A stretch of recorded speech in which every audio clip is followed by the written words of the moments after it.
One of the things that my grandfather enjoyed doing was misquoting Benjamin Franklin. He would say, "I'm a jack of all trades and a master of none."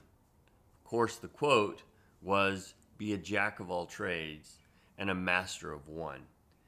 There are individuals that I've met in my lifetime that truly are a master in their craft, and it is something to behold. One of the things that my grandfather and father thought you should be able to do was weld. And so this is something that I have really tried to work at, to be somewhat proficient in. And here on the ranch, it's very important to know how to weld. I've had the distinct privilege of sharing that with a couple of young people. And yesterday, there was several that I worked with that worked on this horseshoe Christmas tree. And so you can see it's got a star on the top. It's taken the form of a Christmas tree.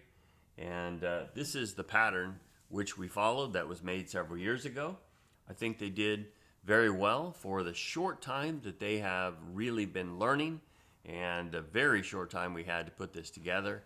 And so this will be placed in the silent auction tomorrow. We'll see how it does, but it is such a joy to see them begin to really work on their craft. In our devotional, we've been looking at the fact that Moses has been instructed by God on how to build the tabernacle, all the furnishings, what the priests were to wear, and God showed him that pattern on the mount. And now he's come down and he has given this instruction to Israel, but there's no way that Israel was going to be able to bring this about without God putting his spirit into a couple of individuals that they might bring about this work. And this is what we find in Exodus 31.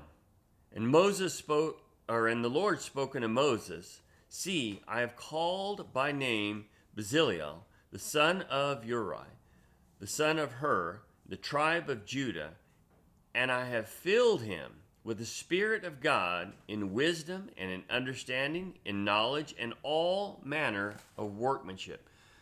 Now, he selects another individual in verse 6, puts his spirit in him too. And so this is so amazing to see that God will take those that he calls to do a work, and he will gift them in that area. A verse that we like to read is over in Ephesians 2:8.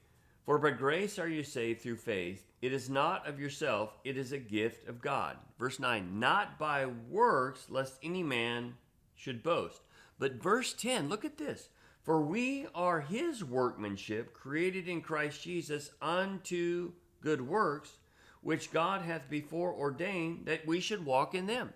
So we're God's workmanship, and we were created unto good works. So there is a pretty popular saying today that God does not call the equipped, he equips the called. And this is exactly what is referred to in that little platitude. Yet we have a hard time really trusting that God is going to do that. We're apprehensive about stepping out and trusting the calling of God because we don't think that we're going to fulfill it. And the fact is, we're not. The only way that we're going to be able to fulfill what God has called us to do is to allow God to fill us to do that job. But let me encourage you. If there's some things that God has been really working on in your life and you've been apprehensive about, just completely surrender to him and allow him to fill you with that same spirit that saved you, that you might do the work that he has called you to do. Very thankful that these boys have really trusted my guidance here. There's a bit of fear mixed with some anticipation of what might happen.